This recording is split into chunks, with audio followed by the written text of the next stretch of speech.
The invisible walls, how mental rigidity shapes reality without you noticing.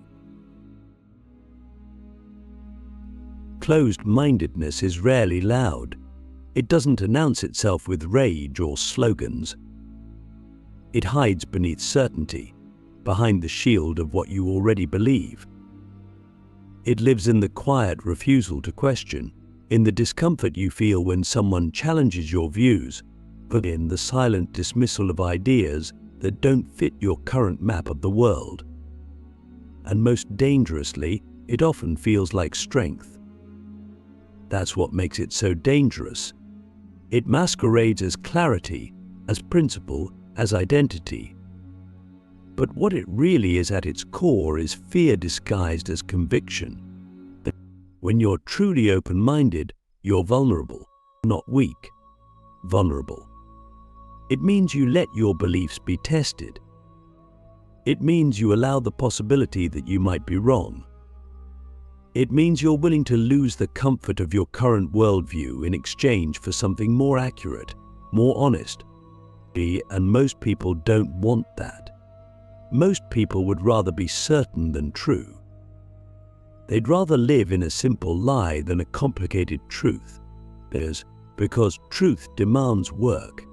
Certainty just demands repetition. If you find yourself instantly dismissing new ideas, not because they've been proven wrong, but because they make you uncomfortable, that's a sign. If you only consume information that confirms what you already think, that's a sign. If people who disagree with you are automatically labeled stupid or evil, that's a sign. These aren't flaws in intelligence. They're habits of mental self-defense, and they're holding you back more than you realize. Closed-mindedness is not just about intellect. It's about identity. What we believe becomes part of who we are. And letting go of a belief can feel like letting go of a piece of ourselves. So instead, we defend it. We rationalize it. We protect it at all costs, even if the cost is our growth. Click subscribe to this channel to get more topics you love. Think about how you respond when someone challenges your opinion. Do you actually hear them? Or do you just wait for your turn to speak? Do you feel curiosity or irritation? Are you trying to understand or to win? These are not small questions. They reveal the architecture of your thinking. The truth is, being wrong is not the problem, but being unwilling to be wrong is.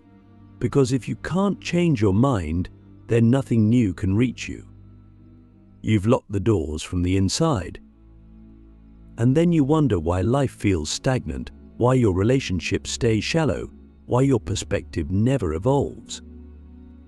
It's because you've mistaken your comfort zone for the edge of reality. And here's the deeper issue: the more closed-minded you are, the more blind you become to your own limitations. You don't just reject new ideas, you stop seeing the need for them. You live inside a feedback loop that tells you everything you already know is enough. And that's how growth dies quietly. Not with a scream, but with a shrug. You might think your opinions are based on truth. But how much of that is inherited? How much of that is emotional loyalty to the people who taught you what you believe? How many of your ideas have you actually tested with full honesty? Or are you just defending them because they've become part of your pride? Here's something harsh: pride and growth don't mix well. You can't hold onto your ego and reach for truth at the same time. One of them has to give. And most people choose ego. That's why they stay the same. That's why they never really change, even when their lives demand it. A closed mind doesn't just reject new ideas, it hides from them. It avoids conversations that might shake its foundations. It interprets disagreement as disrespect. It avoids complexity because complexity threatens the illusion of control. But life is not simple, and control is an illusion. So the more you cling to certainty, the more disconnected you become from the reality around you. People often say they want to grow. But growth isn't about adding more information to what you already know. Real growth begins with subtraction. It begins with letting go of what isn't true. And that's painful. It means questioning your heroes. It means rethinking what you thought was sacred. It means doubting the very lens you've used to see the world. But without that doubt, you'll stay stuck in a version of yourself that you've already outgrown. Imagine a person who never changes their mind. They may appear confident, they may appear strong, but what they've actually done is built a prison from their own thoughts. And inside that prison, nothing new can breathe. The irony is, the people who are most afraid of being wrong are often the ones who need to be wrong the most, because their entire identity is built on being right. And when you can't afford to be wrong, you stop learning, you stop listening, you stop evolving. But what if you could see being wrong not as failure, but as freedom? What if every time you were wrong, it meant you were one step closer to clarity? What if the ability to change your mind was the highest form of intelligence? Most people won't go there. They're too attached to their stories. They confuse belief with truth. But belief is a tool, not a finish line. It's something you use to navigate, not something you worship. And when your beliefs become sacred, your mind becomes blind. So how do you know if you're too closed-minded? Look at how you handle disagreement. Look at the books you read, the people you talk to, the ideas you engage with. Are they just echoes of your own thoughts? Or are they challenges that force you to sharpen or shed your assumptions? More importantly, can you sit with discomfort? Can you hear something that threatens your view and resist the urge to immediately reject it? Can you admit that your current perspective might be flawed, incomplete, or just wrong? These are not casual questions, they are doors, and most people will never walk through them because those doors lead into the unknown, and the unknown demands humility. But here's the truth, your ability to grow is directly tied to your willingness to be uncomfortable. If you can't tolerate discomfort, you can't grow, period. And closed-mindedness is just a way of avoiding that discomfort. It keeps you safe, but it also keeps you small. So if you want to expand your mind, your life, your relationships, you have to stop protecting your current self. You have to risk being wrong. You have to trade certainty for curiosity. And you have to be willing to start over again and again without shame. Because the alternative is stagnation. The alternative is a life full of noise but empty of change. The alternative is a mind that never learns how to breathe. The echo chamber of the self, why agreement feels safe but kills growth. Most people aren't aware they're living inside an echo chamber. It doesn't feel like a trap. It feels like home. It feels comfortable, familiar, safe. Everything you hear agrees with what you already think. The people around you nod at the same things, laugh at the same jokes, rage at the same enemies. That's not community. That's insulation. And the longer you live inside that feedback loop, the more foreign the outside world starts to feel. Until eventually, Anything different becomes not just unfamiliar but dangerous. Agreement feels good. It's validating. It gives us the sense that we're right, that we're sane, that we belong. But when agreement becomes the only voice you listen to, something inside you begins to rot. Your ideas stop evolving.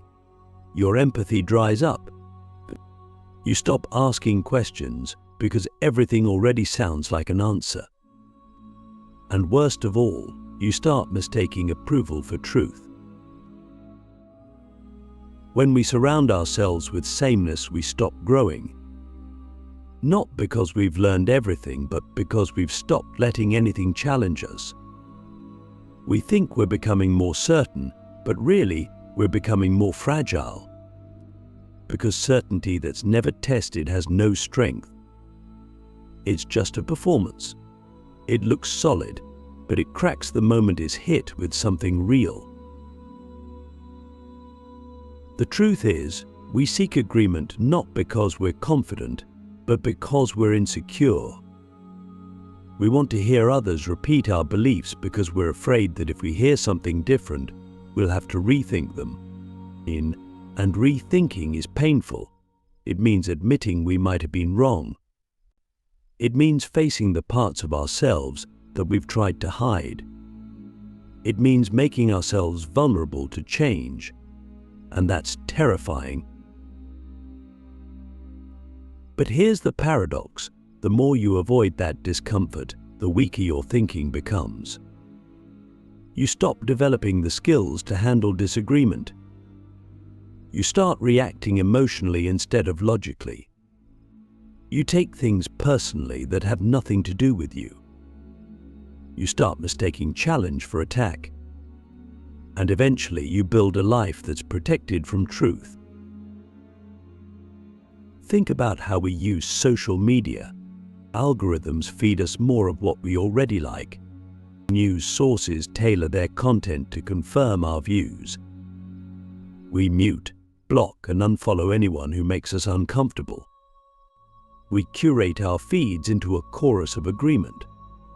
And then we wonder why the world feels more divided, why we feel misunderstood, why we can't have real conversations anymore. The echo chamber doesn't just isolate you from others, it isolates you from yourself. It keeps you from seeing the full spectrum of your own mind. Because inside you, there are questions you've never asked, doubts you've never voiced, assumptions you've never challenged. And when you live only in agreement, those parts of you stay buried. You become a version of yourself that's safe, approved, predictable but not whole. Real growth begins when you let other voices in, not just to tolerate them, but to actually listen, to sit with their ideas, their reasons, their stories, not to agree, but to understand. Because understanding doesn't require agreement, it requires humility. And humility is the foundation of wisdom. If you always agree with the people around you, you're not in a conversation, you're in a mirror.